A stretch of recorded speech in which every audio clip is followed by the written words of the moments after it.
Welcome to Best Practice, a show where we interview leaders in the building industry to unpack the tools, strategies, and tactics they use to run great organizations. Today, we're excited to be joined by Christian Stayner, Managing Partner of Stayner Architects, for a fireside chat about how to design new models for practice. Stayner Architects is an architecture practice located in the Echo Park neighborhood of LA, not far from Dodger Stadium. Christian has 15 years experience in architectural design, project and construction management and development. His expertise includes designing and managing projects from conception through ongoing operations, and works across scales from campus master planning to single-family homes. He has consulted for governmental and non-governmental agencies, academic and cultural institutions, and private corporations. Christian's work has been exhibited at the Venice Architecture Biennale, California College of the Arts, the University of Virginia, and the Istanbul Museum of Modern Art. Before taking on his current role at Stayner Architects, he worked as an architect in Rotterdam and New York City for firms including the Office of Metropolitan Architecture, OMA, and Thomas Pfeiffer and Partners. And with that, thank you very much for joining us today. Christian, as always. Chris, thanks for joining me. Yes, absolutely. Cool. So, I think it would be really helpful to just describe a little bit about Stayner Architects and how the firm is currently comprised, because it's very unique for those that are tuning in. I think this is really insightful to understand like how someone's thinking through designing their practice through different services. So if you can walk us through, that'd be great. Absolutely. So we're actually a 50-plus-year-old practice that went dormant for about 15 years. And after an academic career that I stepped away from about 5 years ago, we sort of refocused the practice and have really focused our research in the last couple of years towards food systems work. So we're primarily an architecture practice, but we also do development and operations of a lot of our projects, and we occasionally also construct them. So we have a general contractor's license. So I guess the most sort of brief way of saying is we deal with the entire sort of pipeline of a project, from conceptualization and development through design, through to construction, and then increasingly into operations. So that's maybe that's the short version of it. The work that we develop has tended to be in the food service, hospitality sort of arena. So we have a wine bar that's been operational for a couple of years, a restaurant that we opened this past fall that's about 80 to 100 seats. We have an event space that is part of a National Register of Historic Places house that we restored and got entitlements and permissions from the city in order to change the use from residential. We have a partnership with a 25-key hotel in a drive-to market in California that we're repositioning. It was built originally in 1928, and we're taking on a limited partner role in that. We then also work for nonprofit organizations on a more sort of conventional architecture perspective, in which we're doing more design services. So we're, for example, working on a dining hall for a liberal arts college in Eastern California that is about midway through framing, a housing component for that same campus that should be completed in a couple of months, a music education facility for this long-running educational organization that's been providing free music education throughout Los Angeles since 1955. It's an outgrowth of the LA Phil, and we're developing basically tenant improvements for their facilities in South Central Los Angeles. Yeah, so it gives you sort of a scope of what we do. Yeah, to go off of that idea about scope, what's kind of interesting, I sometimes think about all these different ways that you're piercing beyond the more traditional architecture scope to simply deliver more complete contributions to the world. But what's kind of interesting, if you look at your website, you have very, very specific things. They're very well articulated, it seems. So I'd love to hear how you think about moving between these and how you present these things as actually very specific contributions instead of like a broad, fluid, like we could do anything kind of model. Sure. I mean, that's been something that we've been trying to figure out, and is an ongoing, I don't know, experiment in terms of, actually designing a practice in addition to doing the design within the practice. So yeah, we've been trying to sort of compartmentalize how we present ourselves to potential clients, because that mouthful of being a variety of different, or playing a variety of different roles within any one project is sort of more than most clients are able to understand, that in fact those things are very nested together. They're not us being unfocused and bouncing between different roles or industries, but in fact hand off from one to the next. So we've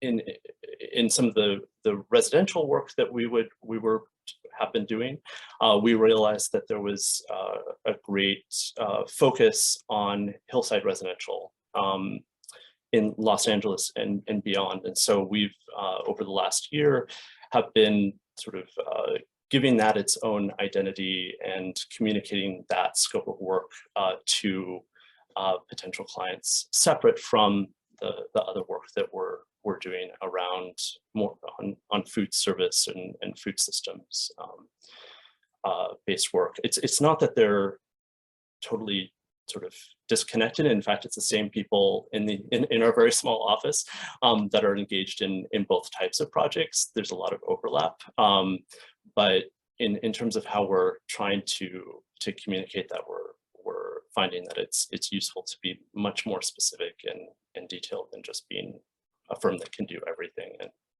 maybe nothing at the same time. How much of this, like, I mean, from like externally, it seems like your approach is to be very client-centric, meaning like you're really trying to meet the client where they're at. And so you're sort of redesigning even the way you present yourself in order to meet them where they're at, right?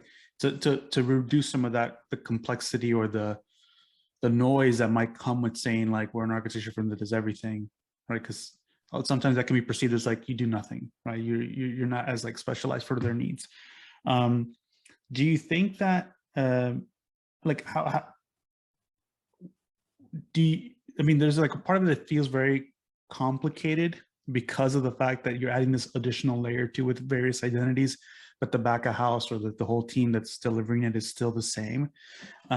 Is it tricky to then know ultimately like where did someone come from, or is that actually not too much of a challenge, like to know whether someone came in from this brand or versus like Stayner Architects or versus some other like channel, I guess, to use marketing lingo?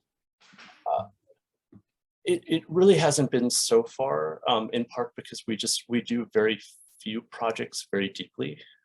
So we're not a high volume practice. I would say a lot of the projects that we work on, especially, I mean, even residential projects, because they're in hillside areas with incredible amounts of regulations and hearings and entitlements and reviews that you have to go through. I mean, those are at minimum 2+ year projects, and oftentimes they stretch much longer. Same with, restaurant development related work. So no, it's not been an issue. We have discovered that people will respond to, say, a more public space that we've done and then transition to a client for a residential project or vice versa. And that those sort of internal or how we divide up our self-presentation to the world really hasn't been an issue in terms of people jumping between those different identities once we have a relationship with them.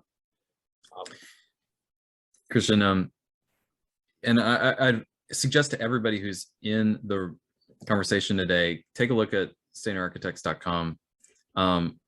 The visual experience of actually navigating through these, the execution, it's all in the details, it's all very beautifully done. I'm curious, Christian, as you've been being very specific about these different pursuits like the hillside homes or food systems, I can't help but wonder what that process was like for you to define these and articulate them in a cohesive way. And I wonder what reference points have been helpful for you to establish that as a work of design, because I'm thinking about great restaurants in LA who you actually are in that market yourself. Like, there are so many examples of beautifully executed, highly specific experiences. And I wonder if those have, you know, you feel kind of appear to that world, but just, yeah, I'd love to hear more about the process of identifying and be very specific in how you execute presenting what this is, what this business is to the world.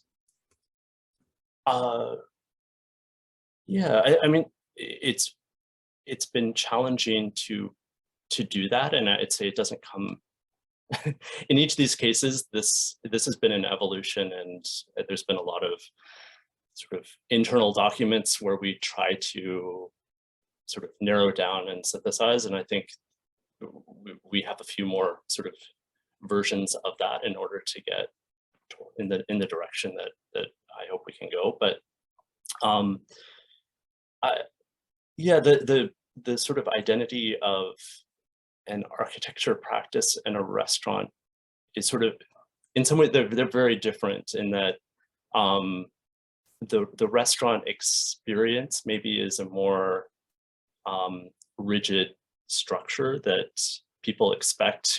You know, there's certain customs and spatial sequences and experiential sort of elements that you can play with, and it's pretty controllable. I mean, like, you want the lighting to make people look sexy, you want the, you know, experience of coming in to be one of excitement. You have all of these different obviously very short period of time that you can capture people's attention and sort of get buy-in from them. And you know, with architecture, it's a much more protracted, long process. So it's a bit like dealing with a sprint versus a marathon.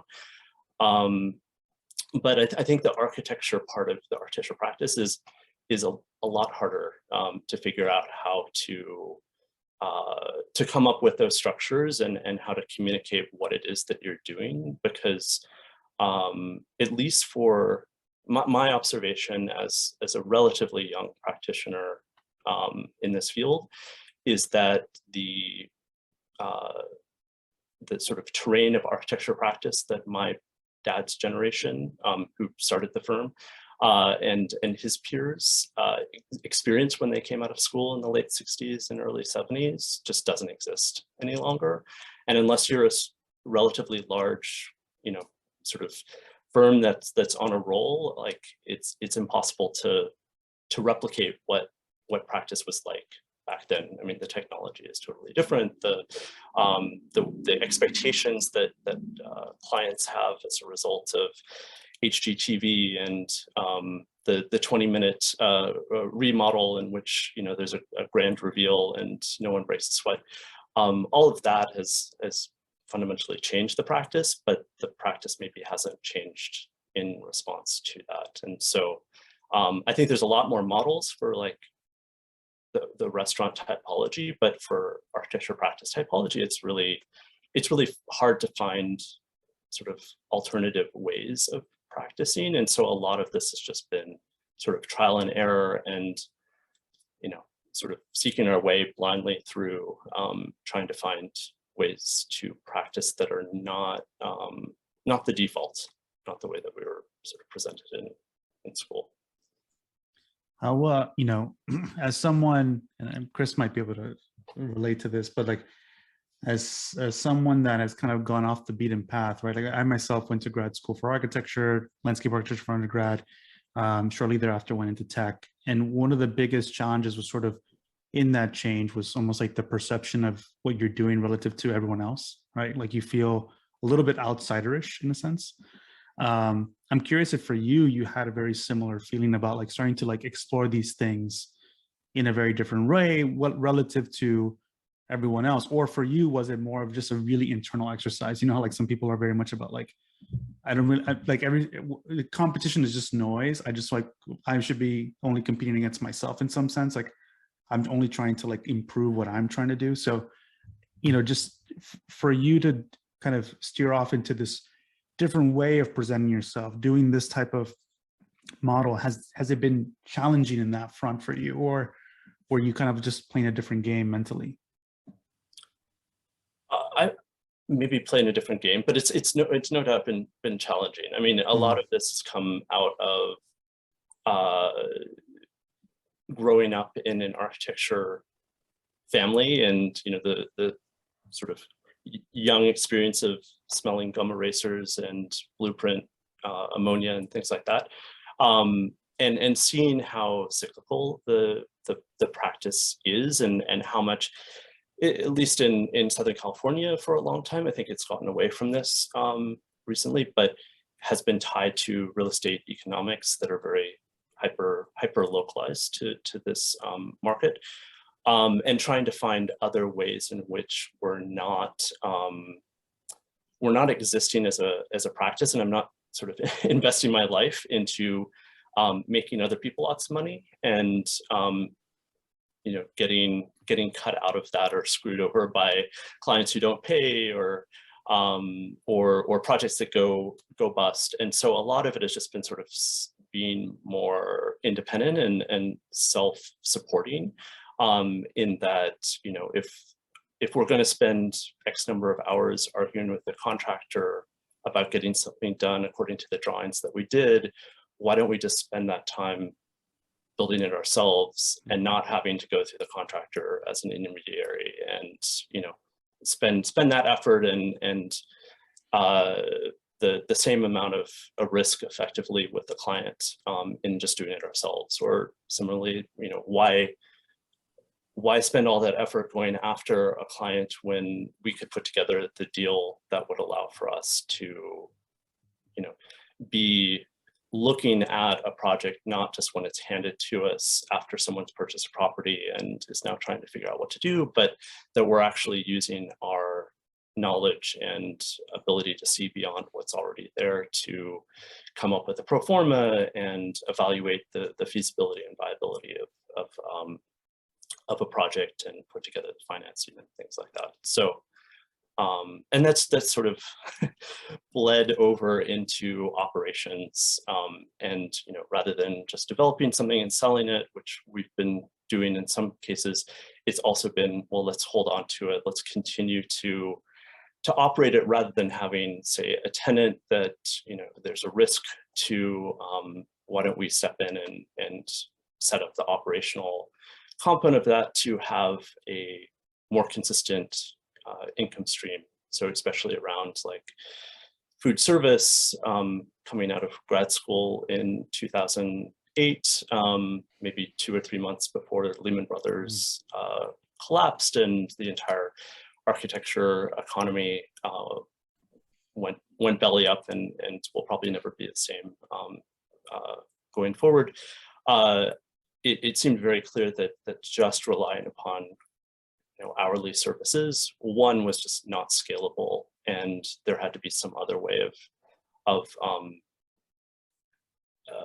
approaching architectural practice that wasn't just about doing more hours or hiring more people to do more work, because you then have to bring in that work, and it just doesn't really work. You know, you have to somehow come up with a way of multiplying the amount of effort that you can do once and have it result with greater impact, whether that's through income or sort of impact that it has beyond a financial condition in terms of improving the community that you're in, or so forth. And so, yeah, we decided that that would be in food service, and of course that seemed like a good idea until the pandemic happened, and from architecture in 2008 to restaurants in 2020. I think I've sort of now seen hopefully the bottoms of both of those industries and sort of the hardest moments to make it through both. So I mean, bad timing. What is very refreshing about sort of how you're describing the journey of in the decision making as to why you went into these different models, even, right? Because a lot of people would kind of consider them as models. It's just the idea that it can be done, where I think, you know, there's this sort of self-limiting perspective that a lot of people come out of school because they might not have the right models in place to kind of observe and see how things are done, or just like, you know, the right examples in the industry. But just the idea, like, actually you can parlay your experiences into these things, that they're actually not as difficult, or you know, everything has this challenge, but at least it's not outside of the reach of an architect to come out of school and like apply their way of thinking to these different types of businesses. It's almost like you just have to figure out, you know, kind of work backwards as if it were a design project to some degree of like, how would we actually make this happen? Who do we need to bring on? But it is doable. Like this model of being able to get a GC license and actually take on some of that responsibility as well. It is possible. Yeah, it's definitely possible. It's, you know, I was very fortunate that I had a couple of scholarships through school that allowed for me to graduate and not have heavy student loans hanging over me. So that's one factor for sure, to be able to take those alternative pathways and the risks that are associated with them. But yeah, I think it also requires a lot of self-education, and a lot, you know, a willingness to continue learning things that are very foreign to architecture. And I think a lot of that is also, you know, business, and which I believe, just from as a former academic, you know, does not come into discussions within schools of architecture. Is seen as sort of something that is dirty in response to the sort of purity of design, but in fact they're incredibly connected if you want to look at it even just in who gets to have design, and you know, the inequality of wealth in the US right now, and where most architecture practice focuses as a result of that. So yeah, it just requires a lot of sort of education on the periphery of the practice, that isn't necessarily, say, design in its pure form, but impacts then how do you look at the design of the processes that you're doing? How does it look at the design of the practice overall, your interactions with prospective clients and so forth. And not even business, but also being a GC, being a developer, like it's incredible the different models of discipline that you yourself and then your team. I'm so wish there was a way that we could like put it all out there so people could see like what connections you've found, what differences you've discovered. Could you help us understand a little bit about what have been some of the core like mental model shifts that you, in order to like switch between these contexts yourself and your team, like how do you like enter into the mind of the GC or enter into the mind of the developer, operator, overall business leader? How do you jump into those different contexts? What are the like principles that are like changing in your head or your team's mind, or when you're just so you have the tools on the table with your team, like how are you shifting between those different disciplines?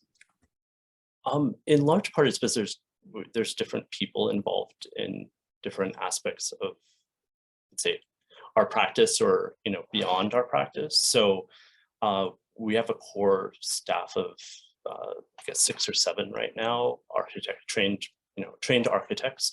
A number of them have different experiences outside of architecture, whether it's more into construction or into business or marketing, but they're engaged in architectural practice as you would consider it in just probably every practice.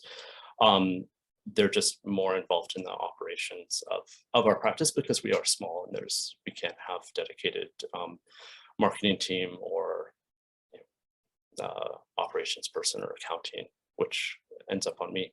And then we have a hospitality management group. So there's about 5 people in that. And, there are some overlaps between them. Like we had a GM of one of our projects that we were opening, worked out of our office for a year and a half or so as we were opening the project. And so she was involved in, the architecture discussions, and at 4 p.m. 2 days a week, there was like wine reps who were coming through and tasting things. And, when there's questions about where should something go operationally within a project, it's really great to have people who, are going to look at it from that perspective after it's completed, even if it's very, very early on in a project. And so we try to make use of those overlaps.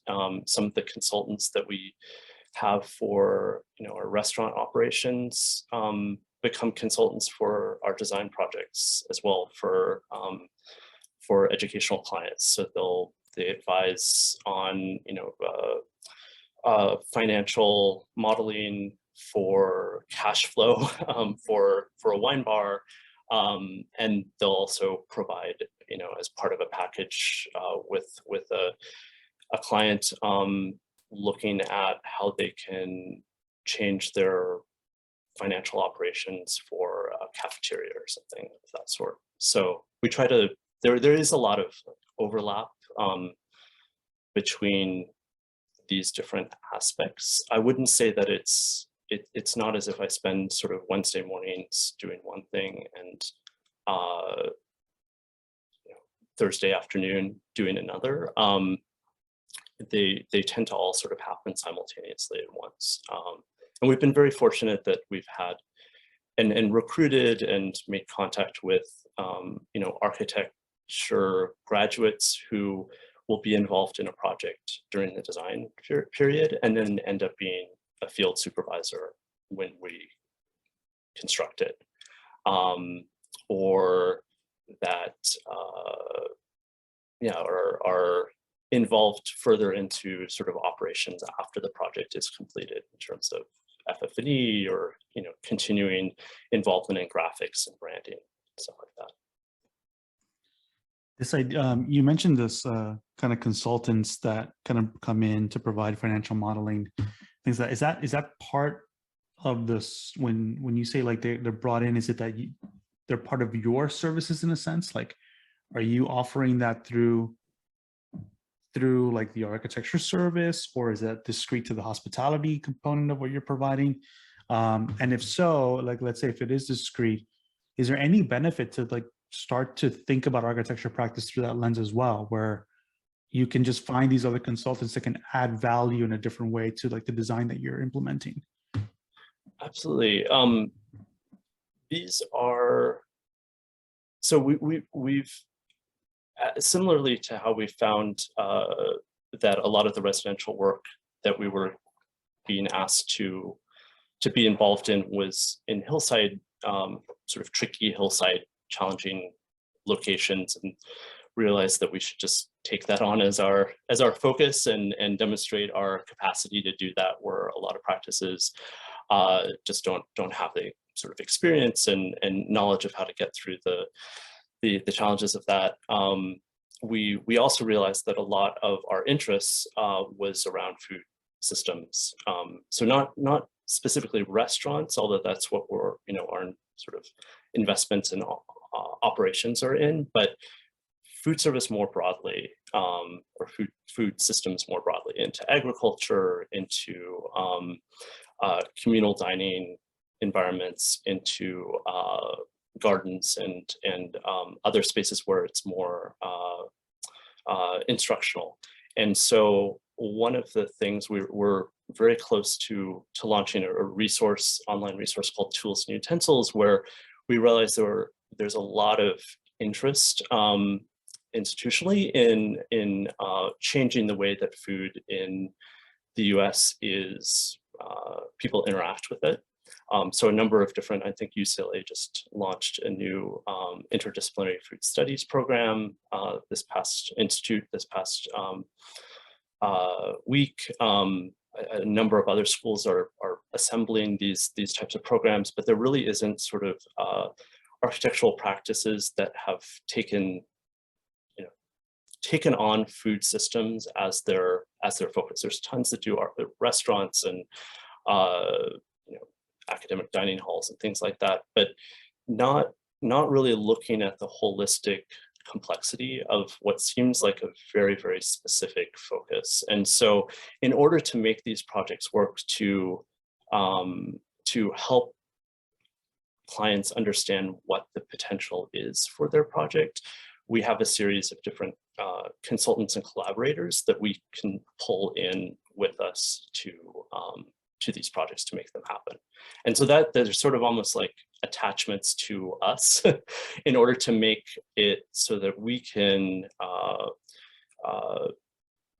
let's say, credibly and effectively implement, the elements that are going to make a project actually work. So whether it's the financial aspect of it, or it's, might not be a conventional landscape architect who is needed to design a productive garden. And so we have someone who can be working on that aspect of it. It might be looking at the waste systems that come out of it, or we have an operational consultant who can come in with us to help institutional food operations, bring in a more diverse sourcing of where they're getting products from. So it's not just from US Foods and Cisco, but it might be from minority farmers or small agricultural outfits, and how that gets aggregated and used institutionally. So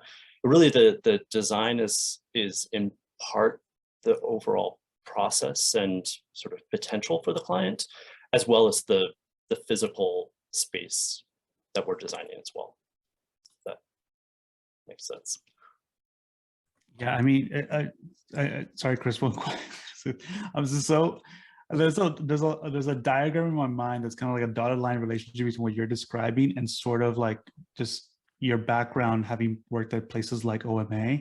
And, I think your educational background is also from the GSD. There's something about the research component of what you're describing, right? It's like the application of research, whereas like OMA at a certain point might have taken, when you think about the book on China or Lagos or on retail, right? It's almost like these are ways in which to open up a line of inquiry potentially for a practice in which to develop work.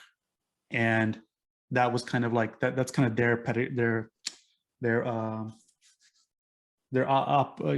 operating manual sort of about that, right? Or the way they operate. It's like, we want to explore a market, let's do intensive research and kind of like build up expertise, build up that network of collaborators, and then apply. It seems like you've really figured out somewhat of the application of that mental model, in a way, that way of operating to food systems in a way that's like very productive. Because I don't know, from my perspective, it always seems like if there's anything architecture was really good at, was that the organization, like logistics, was really what architecture should sort of be rebranding itself as. It's like, it's ultimately how the world over time is changing.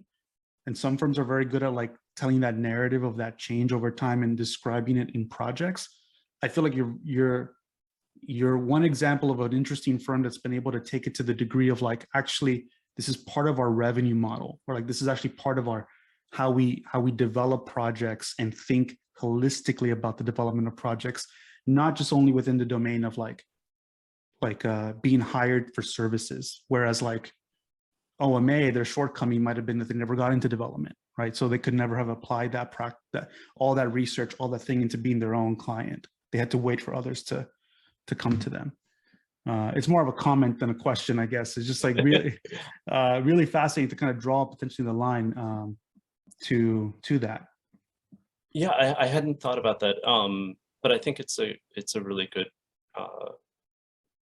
observation. Certainly, the short time that I was at OMA, and I was pulled in to do that Lagos book, and then ended up working in the Danish Architecture Center sort of mixed use project that they did with Realdania, the state-based developer there. But this sort of our focus on food systems has actually came out of academic work that I was doing when I was teaching, and courses that were like in food studies and architecture. And I taught a seminar with my partner when we were at University of Michigan in the liberal arts program that was specifically on food systems, and did a traveling studio in which we looked at agrarian landscapes and wine production, and that literally became the sort of research that a business came out of that exists now called Tilda Wine, in which I was just self-educating about, you know, how does traditional wine impact the traditional wine production related to the landscapes that was produced in. So we're looking at California and Italy and Croatia, and how preservation of landscapes were tied to agricultural uses. So yeah, it is very much this sort of academic practice gone a bit wild, to the point that, you know, the sort of conceptual research was turned into something as much as possible that was sort of both real, not in like the sense of making a pavilion as demonstration of how, you know, a bunch of forms can come together or be constructed, but really like how do these bigger ideas about sort of how architecture engages the world get turned into something that exists on its own life, rather than waiting for a client to come around and do it for us, or, you know, make it happen for us. In your small and versatile team, pushing the boundary on models of practice by learning, like I love that you mentioned how there's a ton of learning that you were having to do in research. How do you scope that out internally to create rhythm or boundary or milestones as the team is like accumulating knowledge and then trying to find a way to put it into practice? And how does it relate to non-billables? You know what I mean? Like, because you really do have an operational mindset, but you also have a very open like research mindset as well. I'm curious how you're able to you know, deal with both of those as in the operations of your firm with your team, and helping them navigate the context switching and the scoping of that internally. Just love to hear how you think through that, how you structure that with the team over time. That's a thing that I think a lot of people are curious about. Is like, how does this work in terms of time, and how does it relate to the other obligations that the firm has? I mean, I'll be honest, I don't think we're that good at that, but that's probably true of a lot of practices, and certainly the ones that are maybe more on the side to a research-based practice than a practice that is about volume, pumping out lots of work and doing as quickly as possible and repetitively. And I mean, we've been working, and it's been a very slow and painful process to have more systems in place for certain activities, knowing that certain things we can do, whether it's, you know, client education up front, or how we go about gathering information from a client. A lot of it has to do with sort of client-based interactions.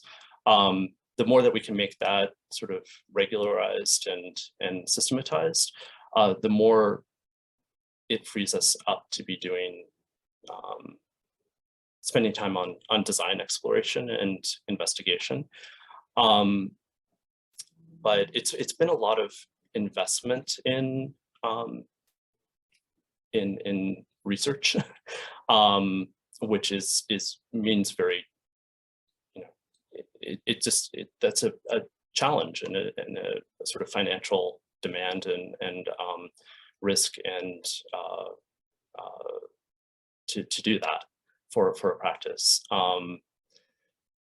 But yeah, I think part of it has just been that by virtue of being our own clients, we've found certain, wouldn't say efficiencies, but in some ways it's the complete opposite. But rather, in certain cases, we've gone down the road where rather than hiring an external consultant and having to find them and manage them, we've just decided that we'd learn that information on our own. So whether it's, you know, lighting design or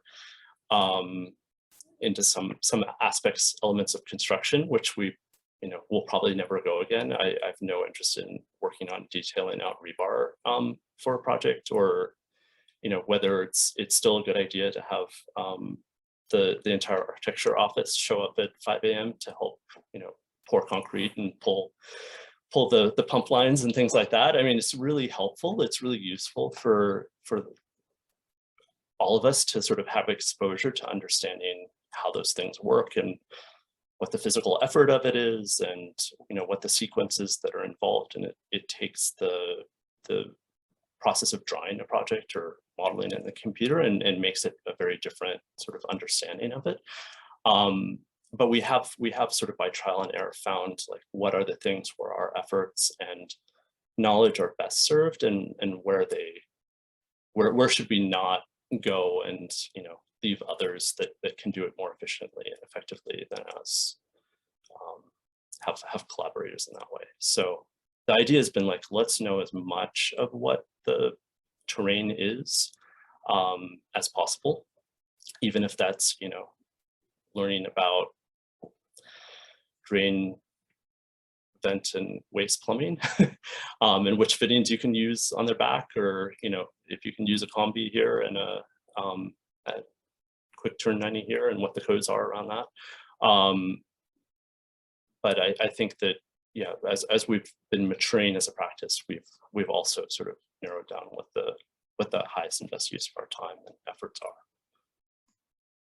I think related to that, what would be the kind of categories of things that you think the firm either has already systematized to a degree where it's like you've removed either large points of friction in the green room? We talked a little bit about like the productization as a concept of like, what can you take from your services and get it to the point where you don't have to rely so much on thinking about the time investment, because you have it dialed in to the point where you can then look at value, like charging on value as opposed to it, because you just honed it in. I'd be curious, what have you learned on that front? Yeah, I mean, some of this has been possible, I guess, because again, of being our own client in certain projects, like it just needs to get done. And so writing the scope is not necessary, because in the end, it's going to land back on us as the developer or operator to get certain things to happen. I think that what we've in looking at that lack of boundaries and then applying it to more conventional client-based work, we have discovered that certain activities, if they can be, yeah, productized, or I guess you could call it systematized, or like we're starting, for instance, with our residential work to effectively offer a sort of the first, not necessarily due diligence scope, but sort of early on scope for a project as a specific package that is already pre-written, that we try to do minimal amount of adjustment to it, that it has there is a sort of sliding scale according to the sort of size of the project and the location of it and the circumstances of the potential client. But that's a way that we've been trying to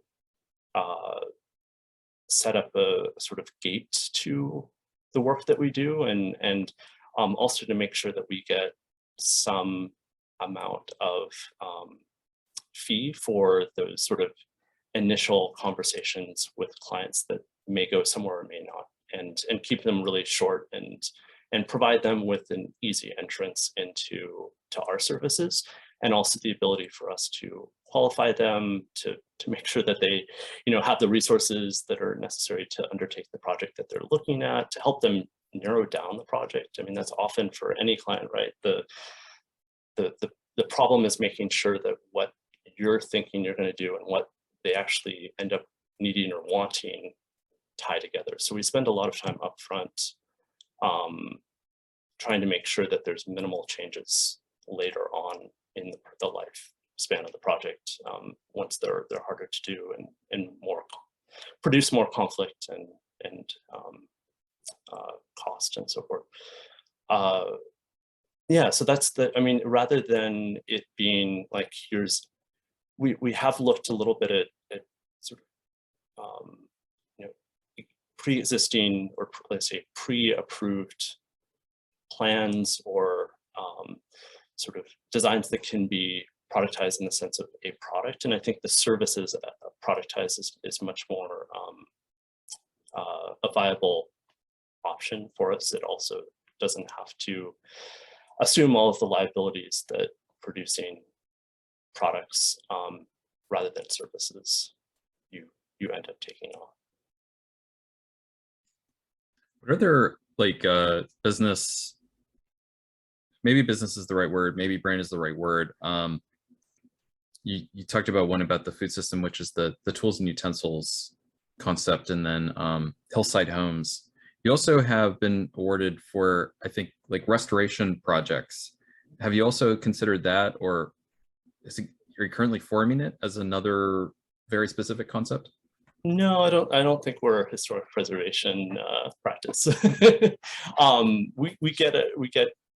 We did a project as a developer that was a very unusual 1954 experimental home that we purchased from a city of Palm Desert in Southern California in the Coachella Valley, that they were forced to put up for sale because the agency that they purchased the house with the intent of tearing it down for affordable senior housing was discontinued by the state, and so they had to liquidate their assets, and we were able to acquire it, and we did this really extensive restoration of the house, and partnered with the city in order to get the entitlements that allowed for it to be used in a commercial way rather than just a residence. And you know, the restoration historic preservation work was sort of a byproduct of it rather than a specific focus. I think well, I have challenges with historic preservation just as an industry within the U.S. That are a separate discussion, but it's been very interesting to also get a bunch of recognition for our historic preservation work, which I think we tried to do in a fairly different way than is typical to most approaches to historic preservation. But it's very time intensive and technically requires a lot of sort of technical knowledge, and on that project was incredibly fortunate to have a project architect who was dedicated to that and able to take it on.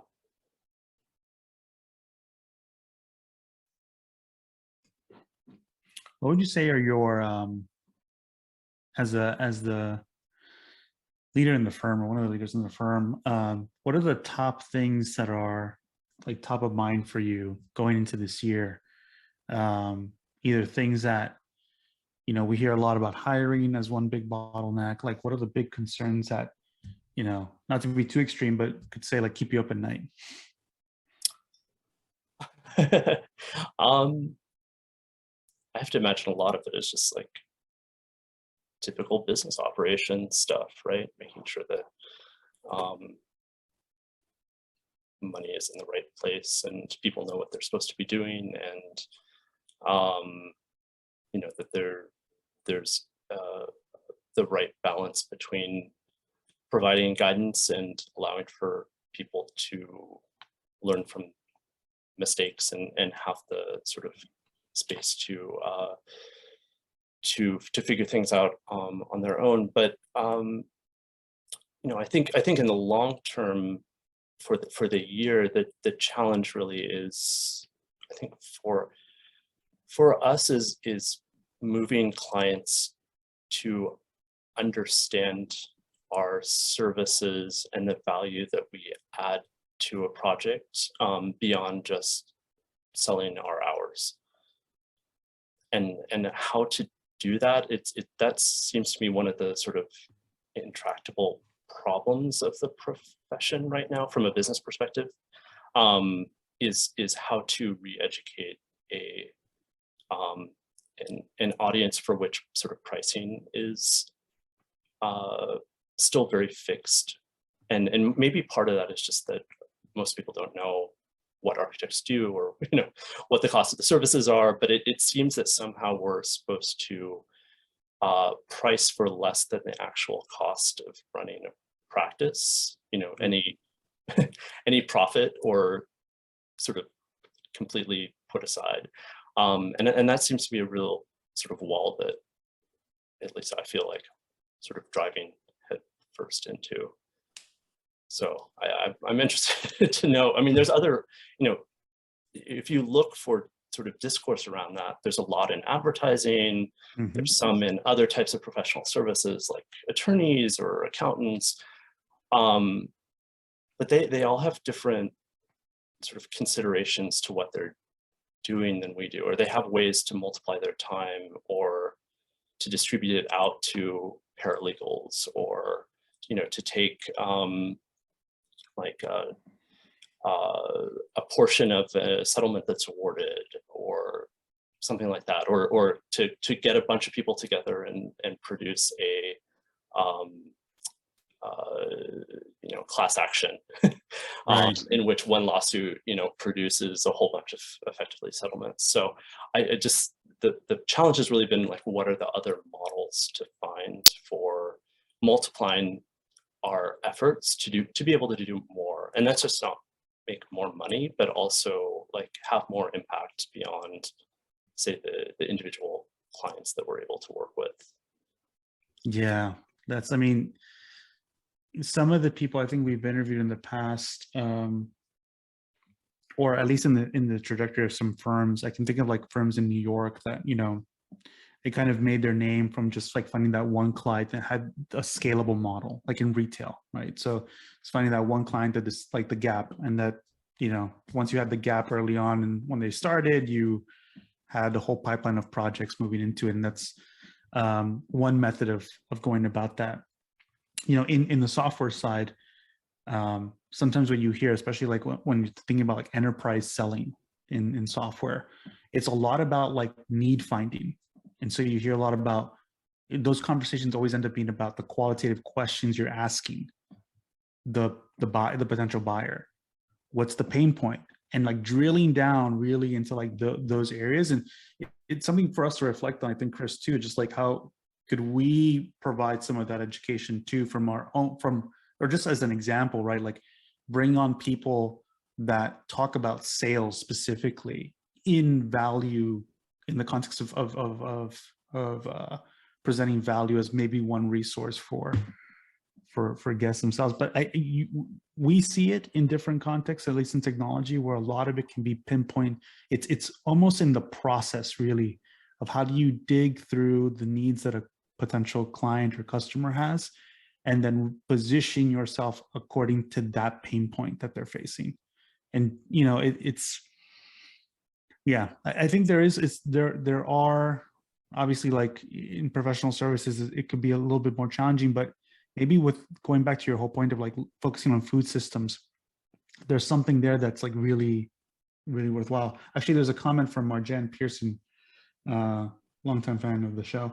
Assuming that Christian has defined ROI differently for their own projects for which they provide services, is he working with other clients to redefine it for their projects? Oh, yeah. So it's kind of like going back to this, like, can you go back and like redefine ROI for them in a sense? Yeah, I mean, we haven't maybe discussed it internally in exactly those terms, but the vast majority of our clients right now are nonprofit organizations, for whom they don't look at it necessarily an ROI. I mean, they're very, they're concerned about budget, but honestly, for nonprofit organizations, like raising for a facility is much easier undertaking than raising for operational costs. And so we've been, I mean, their ROI is a mission that they're trying to push forward, whether that's educating students or, addressing some larger problem in society. I think the interesting one that we've been trying to sort of approach it as is not just, here's another concert hall on your campus or another library or something like that, but here is an operational issue that a lot of campuses have to deal with, and that's the food service component of it, or sort of agricultural sourcing, or interdisciplinary studies, and how could the building's design and overall conceptualization go beyond just coming in on budget and providing a nice space and functioning well, but also have an impact on those ongoing costs, not only how much energy or water it uses or waste it produces or how it deals with that, but also like, what is the staffing that you need to have, because that's a really like critical component to an ongoing operational viability of an institution. If you have to hire 5 more people, and same with a restaurant. I know this from experience, right?